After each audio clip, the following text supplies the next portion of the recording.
Hello everyone and welcome to Season 2 of Trail Chaser. In this episode we'll be talking about all the modifications that we have done to our CRF 300 Rally for Season 2, travelling from Brisbane to Cairns. I hope you enjoy it.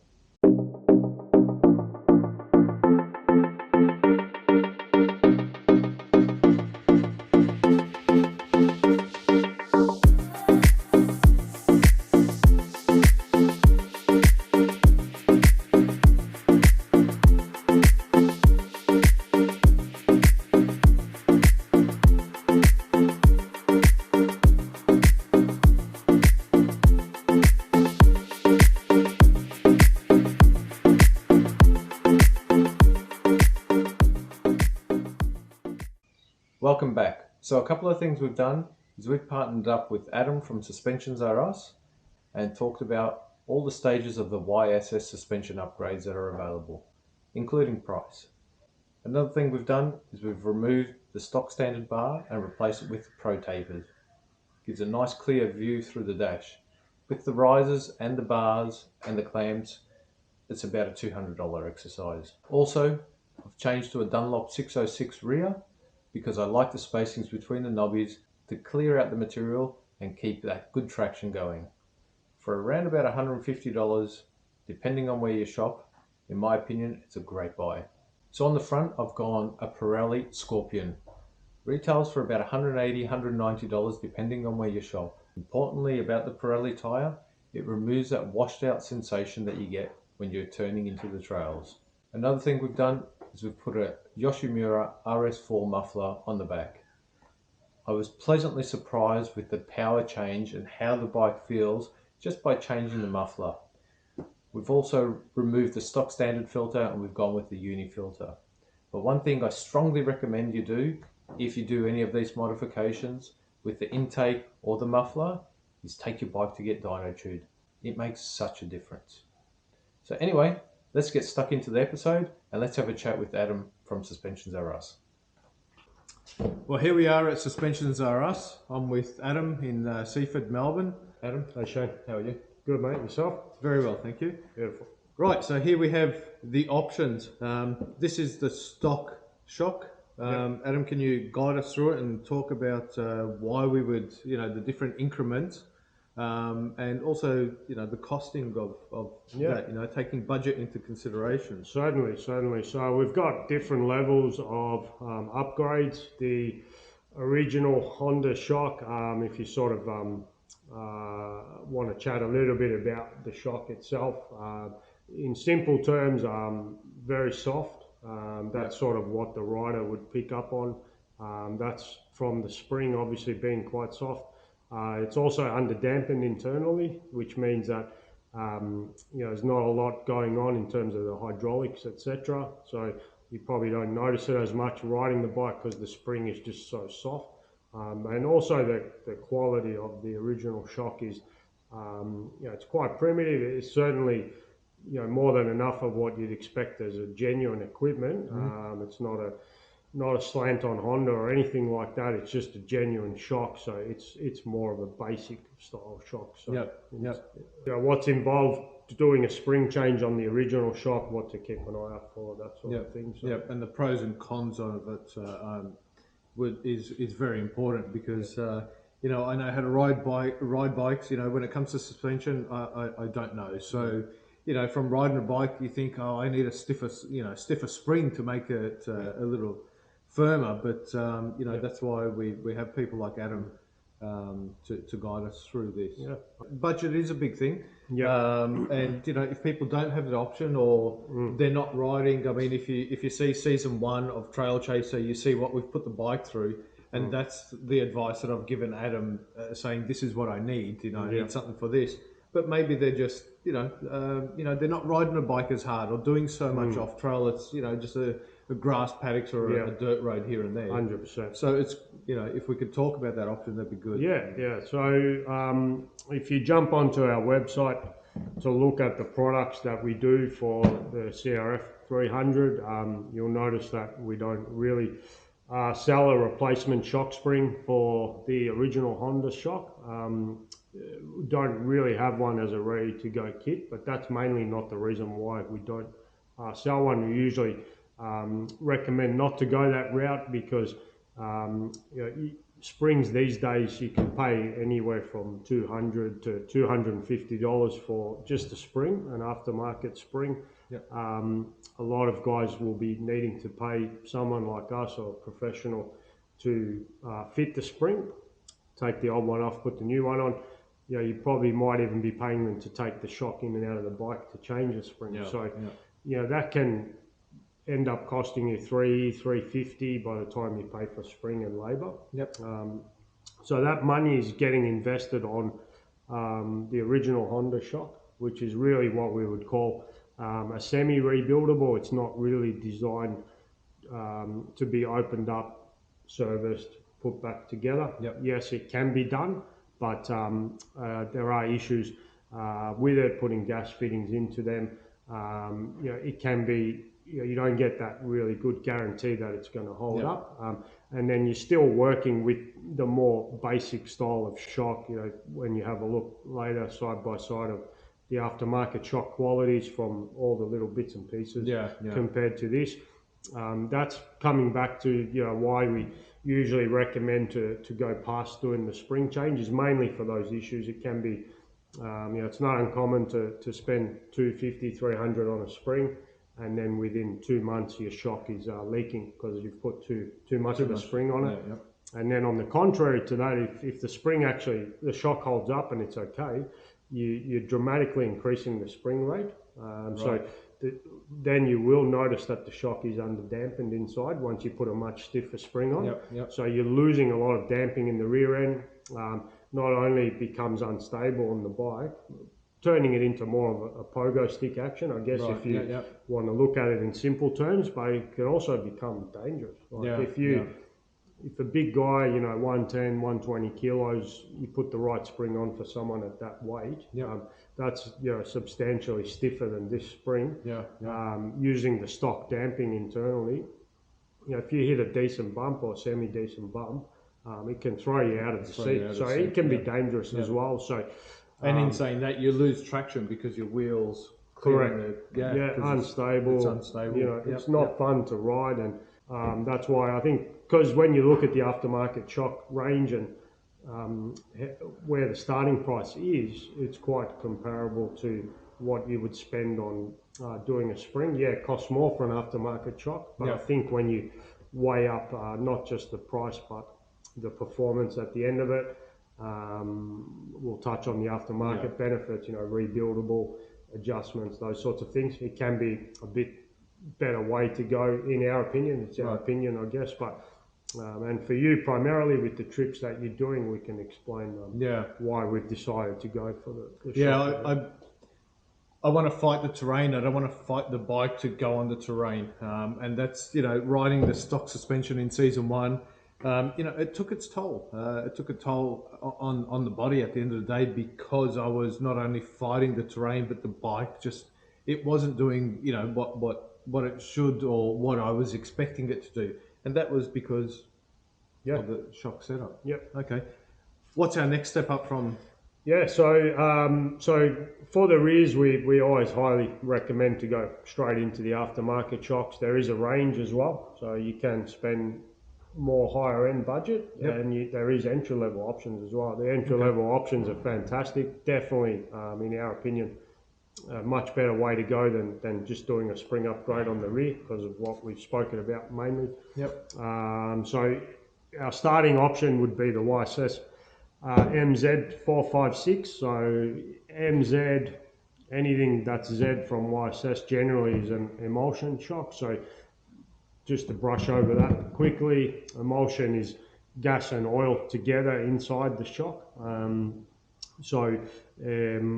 Basically, it's a proper aftermarket gas pressurized shock, much higher quality build. You can compare the two side by side. It's rebuildable as well. YSS do 2-year warranty on all their shocks as well, which is fantastic, and adjustments. So much bigger adjustment range in the spring tension. I can see that. And we've got damping adjustment or rebound adjustment at the bottom, which this shock doesn't have. So that gives you, a lot of control over the feel of the actual damping, separate to what the spring's doing.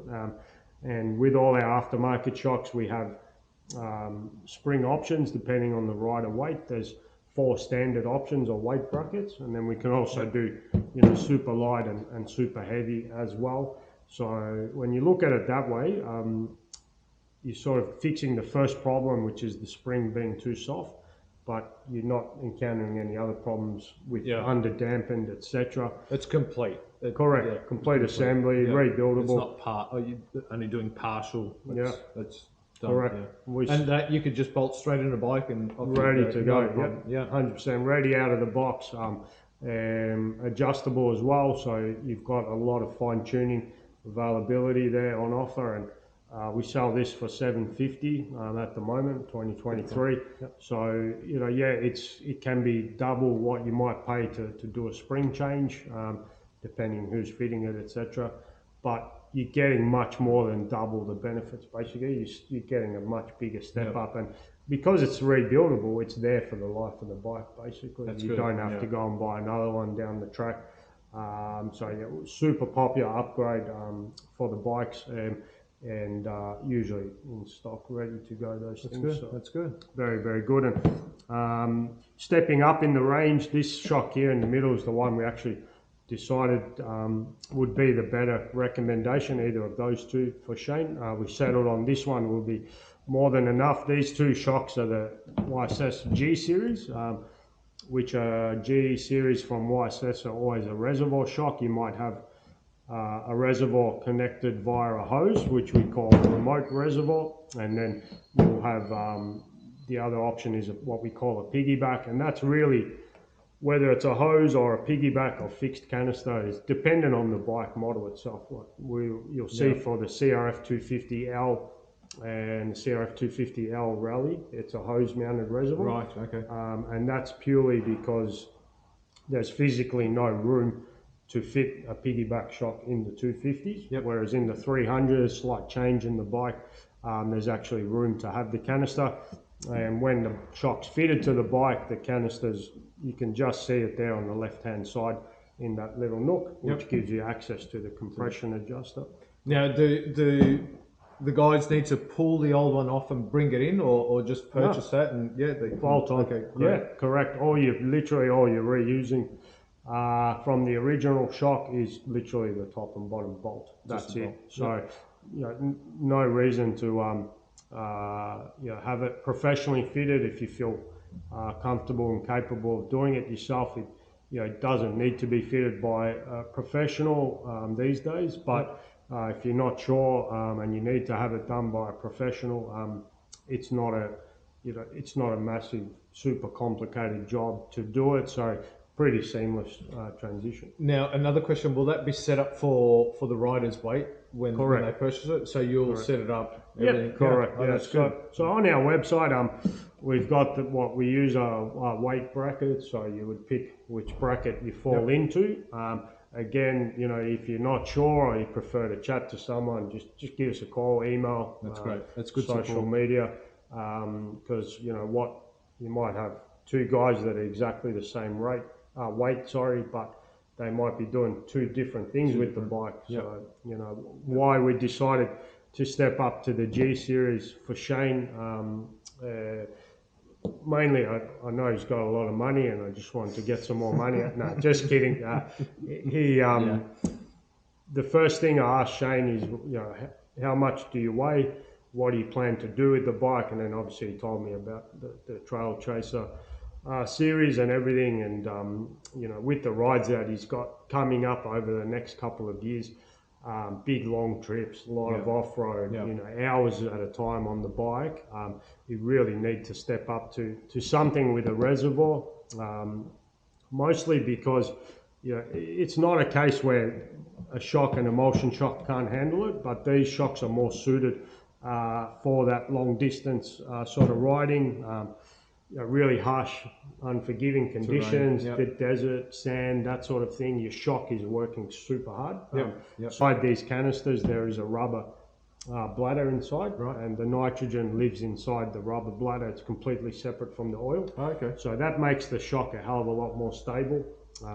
It stops it from heating up beyond a certain point. You don't get any cavitation. So it's not only protecting the steel, etc., inside, keeping the shock a lot more stable, Yep. but it's also maintaining the characteristics of the shock, Right. and the damping. So you really don't lose much damping or any damping at all. So it's a combination of the performance, but also keeping the shock stable, protecting the seal, etc. Yeah. And I think that's going to be, or I know it's going to be the better option for what you're going to be doing with it. I know you've got a couple of really big long rides, from South Australia to Western Australia. Yeah. Some of the conditions we have here in Australia, you don't find them anywhere else on the world easily. So, and again, with us, we've got the online shops which are there for guys to use. Yep. But we're always happy to have a chat and phone, email. If you're not sure, you got questions, just get in touch with us and we'll. That's really good. Yeah. That's really good. So what's the price point on that? So these are about $12.95. Again, it comes with the spring for your weight as well. And really good adjustment range, which we can chat about. So it is a bit of a step up in price point, but you're getting the extra adjustability, but also those benefits of what I was talking about, the technology, what's going on inside, and it's a horses for courses type thing. Yeah, really. yeah. Well, look, I mean, it's great. You've got the the adjustability of it, which is really good. And as you've seen in season 1, the terrain that I was putting this poor stock shock through, it just that was from Adam's experience, and advise us this is the way to go, just to get that more comfortable feel, because like I said, at the end of the day with the stock, I was actually quite fatigued fighting the bike. So limited in what you find the limitations super quick. Semi-rebuildable, not really designed for it. Do I put a stiffer spring, or do I just get into an aftermarket? I can go through the adjustments. I didn't really touch on those too much, but on those shocks, we'll chat about this one shortly, but with the G series shocks, they've got the same adjustment as the MZ. You've got your spring adjustment and your rebound adjustment. But these shocks also introduce the compression adjustability. So for you, I think it's going to be a winner between your different trips that you're going to be doing. I know we'll be chatting about, I'm going through here now, I'm carrying this amount of weight. We can guide you to make some slight tweaks front and rear on the fly to get a bit more out of it. And it's also a personal preference thing. Suspension manufacturers will build the shock, and give you a really good package, a really good product out of the box, but everybody rides differently. Everybody's riding on different terrain, so to have more adjustment, it gives you as the end user of the product more scope to fine tune to your personal requirements, your feel, what type of riding you're doing. So especially on a dirt bike, it's everyone has a different feel. I like the options to adjust. That's very good, especially after Christmas. We all need to adjust our suspensions and our belts, that's for sure. Exactly. And now the next option we've got. So this is our top of the range, which we call the high-low shock, or W shock, it can be referred to as well. This from YSS is the G racing shock. This is the G top. So main differences between those two, aesthetically quite similar, but you'll see the main difference is the two compression adjusters. So this shock has separate high and low speed compression adjustability. Other than that, quite similar, really. You've got those adjustments even on a road bike or a road racing bike. You don't have to be a suspension guru, but once you've got the adjustments, all of a sudden you find, okay, I can make a tweak. Exactly. You can tweak it to what you want. And all of a sudden you become more in tune with it because you can put it into practice. Using those adjusters will be like a bit of a cherry on top sort of thing. And if you've got any questions or you're unsure, pick up the phone, give Adam a call, let him know what you're doing. If you like the setup, we'll see how I travel through season 2. If you like the setup, just give Adam a call and say, I guess I want the Trail Chaser setup if you forget the name or whatever. Yeah. From my reviews on operating that. But if you've got any other questions, just pick up the phone. Like I said, Suspensions R Us is a family-owned business, and Adam and the guys are more than happy to help you. Absolutely. Yeah. So now the next part, we'll talk about the front suspension. Front forks. Yeah. Front forks. That's a big one. Let's get into it. Okay, so front forks. Now, what we've done. If you can explain what's in the original forks when you purchase a bike brand new, and the options we've gone through. Excellent. That'd be great. Definitely. So again, what we've done for Shane is primarily for what he's doing with the bike and what we felt he needs. A premium setup for Shane, but there are entry-level options as well, or more budget-friendly options as well to fix the main issues with the fork. So for anyone that has one of these bikes and has ridden it for a while, they know that the main issue front and rear is that it's just being too soft. Extremely soft. Yeah, soft is from the spring and also the damping or lack of damping. What comes as stock in these, and why are they so soft, and what can be done? Yeah, so these forks are a single function fork is what Honda refers to them as. So basically that means there's a single cartridge and a single spring basically. So this is what you'll find in the left leg, that's your cartridge or your damper. Quite a basic, simple design. There's obviously no adjustment. So that's internals of your left leg, plus a couple of other little pieces.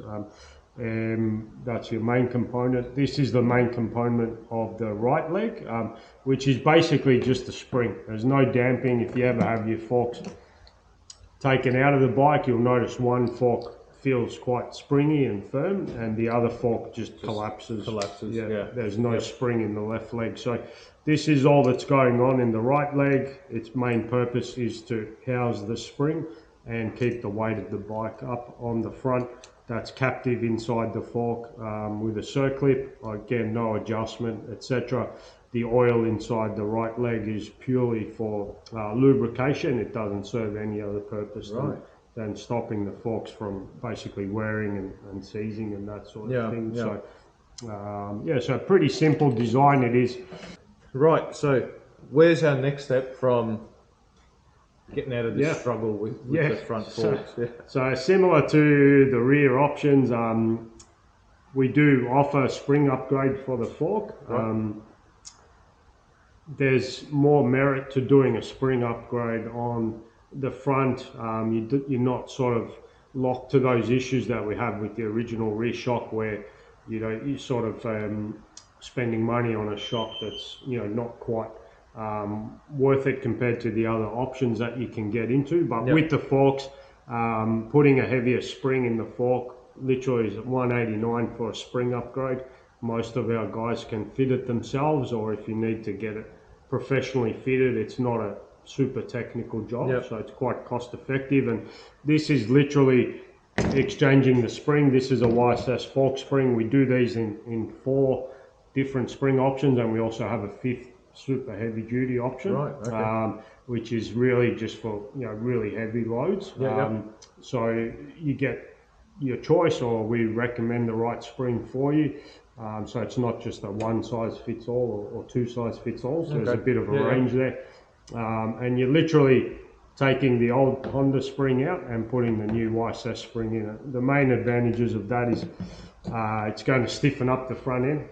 Those issues with sag where the bike just collapses once you sit on the bike. You can imagine for the heavier guys it's even worse. Or even tapping the front brake, the whole front end collapses from you. Brake dive, exactly. So that's going to pretty much fix that issue. And if you can fit it yourself, you're out of pocket $189.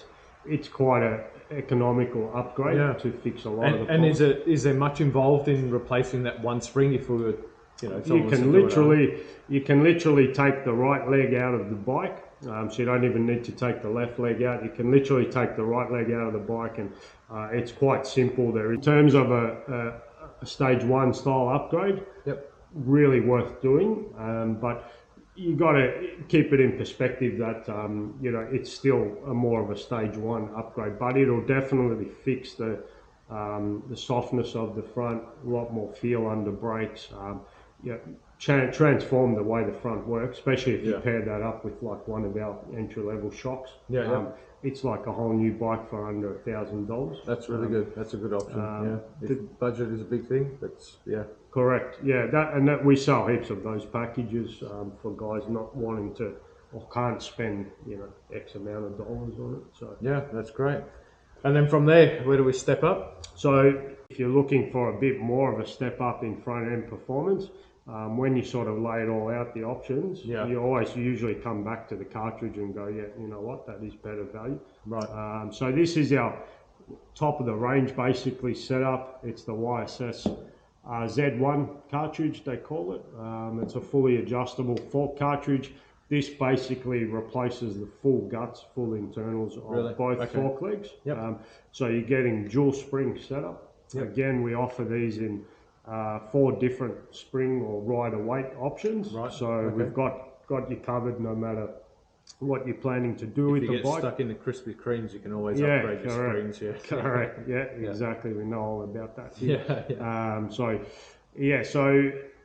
you're replacing the full internals. You can basically see just by having a quick look at the quality of the parts, much lighter in weight, full aluminium. Cylinder here, this is just like a raw steel tube, so you can imagine at higher temperatures, harder working, and you're getting the adjustability as well. Hopefully the cameras can pick that up there. So this is a fully adjustable fork cartridge. You get compression adjustability, which is controlling the valving or the damping of the compression on the compression stroke. Rebound adjustability as well. This is our rebound leg, that's our compression leg. So one leg is designed to do the rebound, and the other leg is designed to do the compression. And then both legs or both fork caps offer spring preload adjustment. So that's actually allowing you external adjustment to put less or more preload on the spring, which is good for riding in different conditions or putting weight on and off the bike. You can externally adjust the tension on the spring much like you would do with the shock with the preload collar. So anytime you've got those 3 adjusters, we refer to it as fully adjustable. Sometimes you might have 2 compression and 2 rebound adjusters, which you call independent, but for this it's still a fully adjustable kit. It's working as one full system, and those retail for $1,095, so quite good value. It is a big step up from the fork spring, but now is that something that someone at home could install, or how does that work? That's a really good point. With these cartridges, there are guys that do fit them themselves, but it's really more of something left to professionals or guys with experience, and I'll explain why. With the nature of these forks being a single function fork, you can see a lot of forks when you've got the cartridge on each side, you've got the external release bolt at the bottom of the fork. So this cartridge will slip straight out, which it does in the left leg. But on the right leg, which is just the spring leg, there's no release at the bottom. There's actually a plate like this locked in by the chrome tube inside the axle mount. So when you're installing these cartridges, and you only have to do that once on the initial install, we actually need to take the axle lugs off the inner tube. In itself, it's not brain surgery, it's not a technical job to do, but because you've got really fine alloy threads here and quite fine steel threads, heaps and heaps of Loctite. There's a little grub screw in there as well. If it doesn't come off correctly, you can damage and then it becomes quite an expensive job to do. And usually you'll use a holding tool on the tubes to keep it held so you can unscrew it. There's a lot of high heat involved, so it's really a simple process, but if you haven't got the tools and you've got to go out and buy, you know, $100 or $200 of tools, if you make a mistake, these sorts of things. So generally, what we would charge, it can vary from place to place, but if you bought the forks into us, for example, we would charge usually about $300, depending on the condition of the forks. Okay. If they're brand new, you know, $300 to, which makes it a $1,400 upgrade. If they're a couple years old or, you know, done a few hours work, and it needs seals and bushes and that sort of thing, that can increase the price a little bit. Of course, so initially we just take off the forks, bring them to you and say, I want the cartridge upgrade, and you can handle that and give them a call back and say, come pick up your ready to go. Ready to go. 100%. That's great. And they've got service centres all around Australia. Now, a big question. As you know, the rally is quite tall. Yes. Is there any way that, or is there a shortening system, or, you know, can we touch on a bit of that, because that was one of my questions. How much higher is it going to lift the bike? I mean, I'm not the world's tallest bloke, and you know, some would say vertically challenged. That's a good and point. lifting up the bike, you know, even 30 mil. That's a big thing. So we've got special leg extenders. So we sell you a 2-inch leg extender. You just that you put put on under the your bottom of leg. your boot. No, just kidding. So for Shane, we've supplied what we call the lowering kit, which is something to keep in mind when you, because the suspension's so soft, you don't really notice it as much as when you're sitting on the bike. It's sitting down. I think when you're on the bike, you have both your balls of your feet, or almost flat-footed. Almost flat. Well, pretty much flat. So when we're working out the package for you, we worked out that you know, a consideration to keep in mind is if we go with the full-length suspension, same as original, but with correct springs for your weight, you're probably going to experience about 1 inch to 30 mil of raising just from the less sag, which is from the stiffer springs.